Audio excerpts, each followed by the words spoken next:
63 കൊല്ലമാണ് ആകെ ആയുസ്. അതിൽ നുബുവത്തിന് മുമ്പുള്ളത് 40 വയസ്സാണ്. നുബുവത്തിന് ശേഷമുള്ളത് കിഴിച്ചാൽ 23 കൊല്ലമാണ്. ആകെ കൂടി കിട്ടിയത് 23 കൊല്ലമാണ്. 23 കൊല്ലം കൊണ്ട് നീതി ലോകത്ത് നിറക്കണം. 23 കൊല്ലം കൊണ്ട് പെണ്ണിനെ മോചിപ്പിക്കണം. 23 കൊല്ലം കൊണ്ട് കുഴിച്ചു മൂടപ്പെടുന്ന പെൺകുഞ്ഞിന് ജീവനേകണം. 23 കൊല്ലം കൊണ്ട് പെണ്ണിന് സ്വത്തവകാശം കൊടുക്കണം. 23 കൊല്ലം കൊണ്ട് ജോലി കഴിഞ്ഞു വരുമ്പോ വിയർപ്പ് വറ്റുന്നതിന് മുമ്പ് കൂലി കൊടുക്കാനുള്ള ഒരവസ്ഥ തൊഴിലാളികൾക്ക് മുമ്പിൽ സൃഷ്ടിക്കണം. 23 കൊല്ലം കൊണ്ട് വിദ്യാഭ്യാസം പ്രചരിപ്പിക്കണം.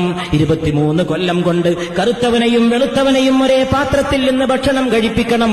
23 കൊല്ലം കൊണ്ട് സ്വർഗം പഠിപ്പിക്കണം, നരകം പഠിപ്പിക്കണം, സിറാത്ത് പഠിപ്പിക്കണം, മീസാൻ പഠിപ്പിക്കണം, മഹ്ശറ പഠിപ്പിക്കണം, ഹൗദുൽ കൗസറിന്റെ മനോഹാരിത പഠിപ്പിക്കണം.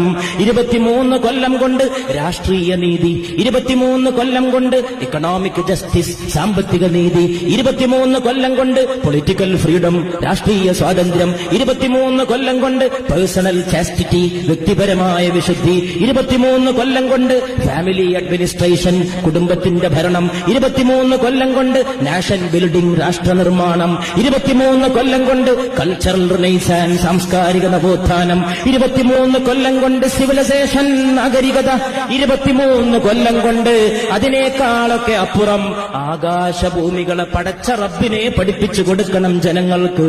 അതൊക്കെ ഏറ്റെടുത്തുകൊണ്ട് നബി വന്നിട്ട് നുബുവത്തിന് ശേഷം ആകെ കൊടുത്തത് വെറും 23 കൊല്ലം.